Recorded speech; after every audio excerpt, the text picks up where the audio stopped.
So this is Chung. He'll be discussing all of his contributions to this panel.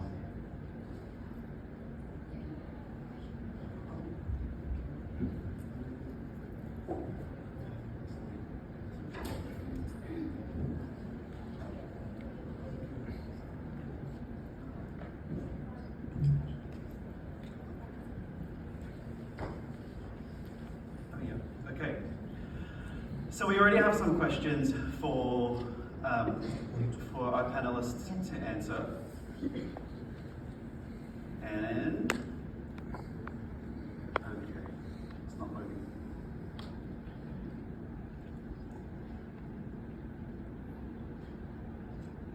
Okay, so got it. The first question from for Khan is, what is the newest AI that you've All right, so it's fascinating actually. So it related to how we work in our day-to-day. Essentially, just like in our company, we are working on microinsurance. So there are a lot of things that not fully optimized in our opinion. And one of the most important thing is paperwork. There are a lot of historical records that are on paper, and it takes a huge amount of time for people to basically transcribe the paper format into a digital format. And because of the latest innovations of the AI, especially the LLM models, we now can scan the paper, and then we basically prompt the AI model with some minor tunings to transform the handwritings into formats that actually readable for machines, and with a very high degree of accuracy. This is not possible 10 years ago, or even 5 years ago. Back then we used the OCR technology, but then the accuracy varies, especially with handwriting. It's pretty bad. But like nowadays, it's very quick, it's very accurate, and it unlocks a lot of opportunity for us. Yeah. To answer your questions.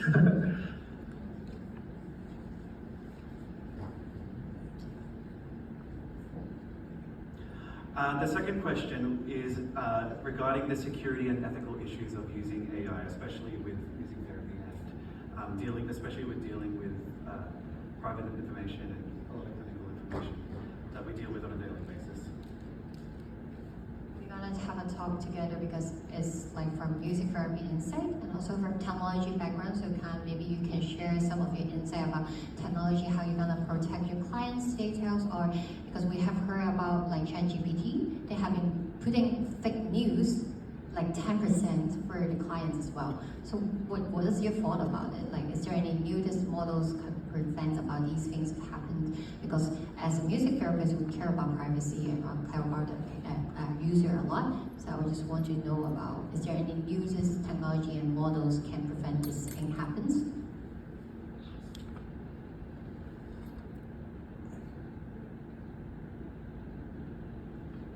Sorry, I can't hear very well, but based on what I can hear. She was just asking about how, if you have any ideas how to prevent the leakage of information when using AI, especially when dealing with sensitive information. I see, yeah, that's a very important topic. It's like, there are like regulations and also like GDPR, so like we have to be very careful about how we handle data. There are a few strategies that we can do to reduce the risk factor. So let me divide it into when we train a model and we apply a model to day-to-day lives.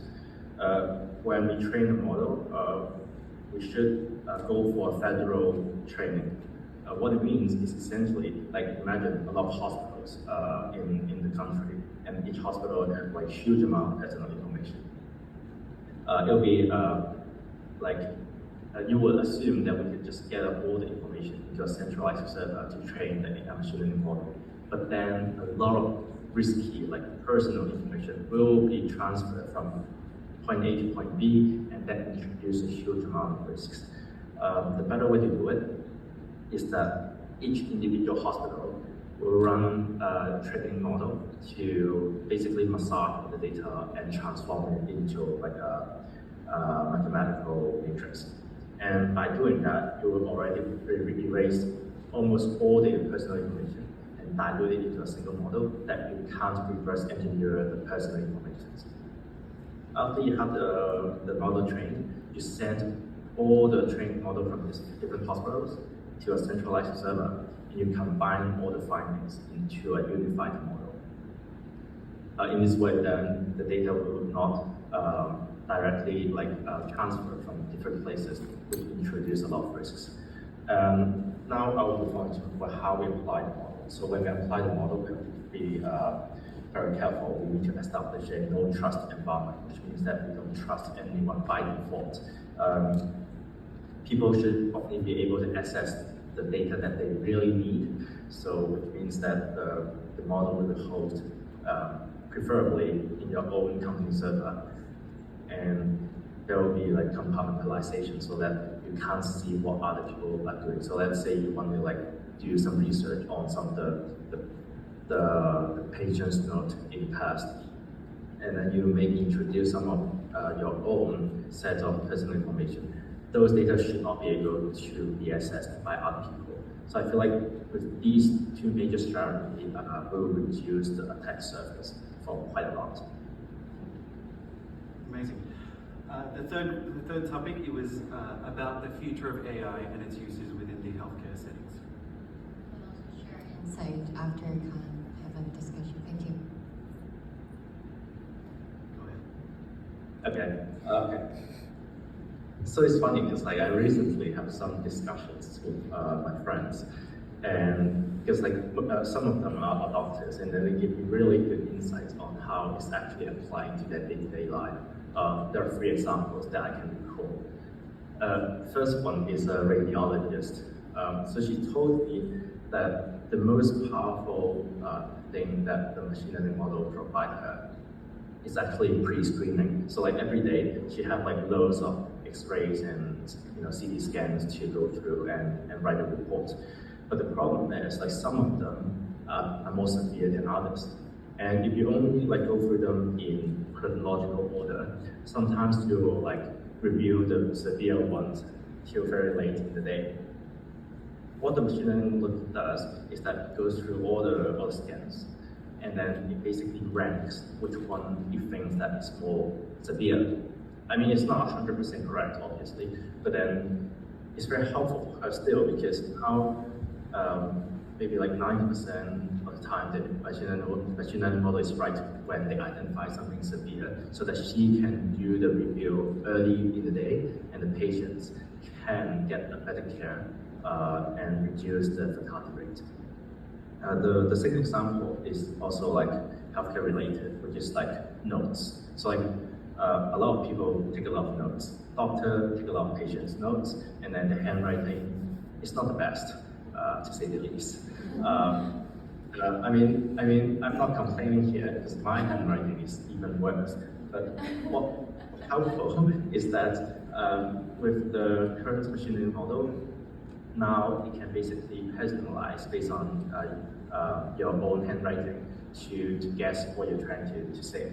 And it's very helpful that it can transform those handwriting into consolidated, very clear notes for other people to read, for nurses or for pharmacists.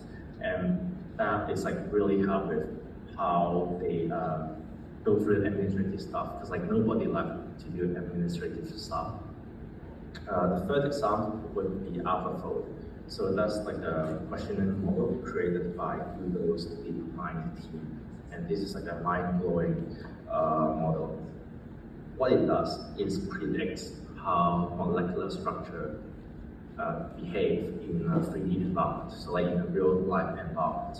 In high school, when you learn about molecules and proteins, it's in a 2D format. But how a carbon chain is formed is really changes how it presents in the 3D space.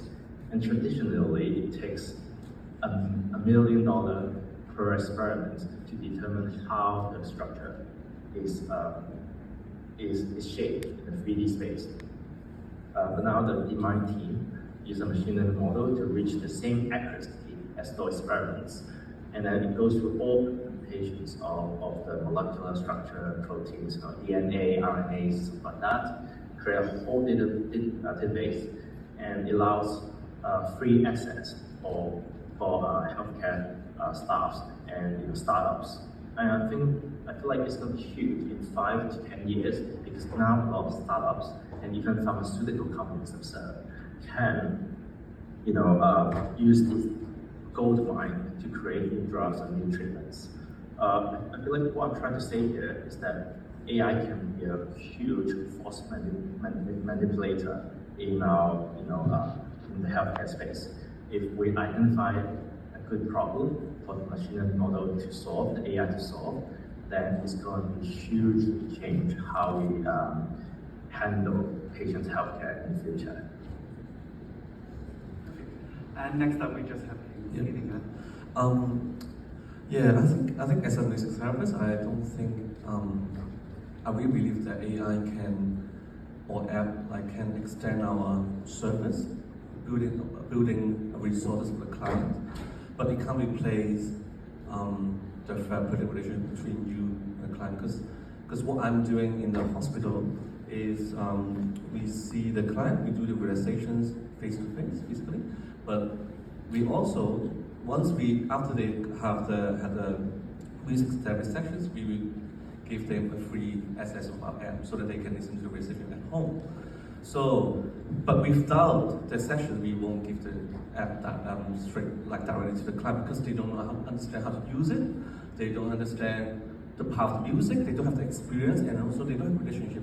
It's more about from a client base. Why they use the music that we provide them, because they trust in you, because you have the relationship with them. You do the assessment. You know what they need, and then you give the resources. And right now, as I said, like 2 years ago, we spent $250,000 to build an app. But as Ia presented, right now it's much more easier to use AI to create resources for us to extend our service. And it is what I see how AI and healthcare in the future. Thank you so much, Han. Thank you so much. I hope it's also bring the insight from the technology wise. So we're gonna go through some sessions about questions. Okay. Okay, so first question we have from Tom, who says, I worry the efficiency of AI may bypass the therapeutic benefits of the process of music creation. How might we reincorporate the process when using AI?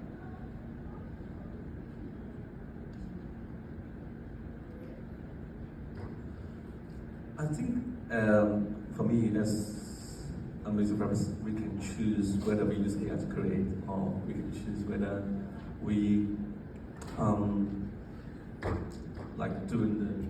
create song together with the client. I did use AI to create song, but what the song is like, I create the music for a child, maybe teach them how to, for example, how to in the morning, okay, you brush your teeth, and you wake up and say good morning, something like that. So the AI creates songs quickly, and I will give the song to mom, and they can use it at home. But for a client that is also aware with cancer patients as well, I don't use AI to create songs with them, because they more treasure that we create a song together, more organic. So I think the therapist can decide whether we use the AI or not, right? After the assessment.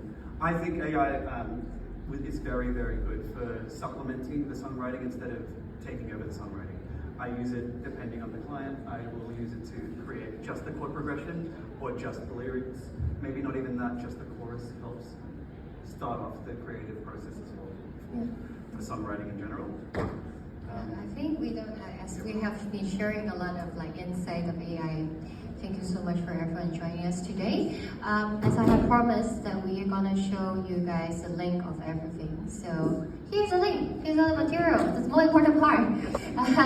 Please also, after you scan the thing, we're just gonna show you the apps, how we're gonna create.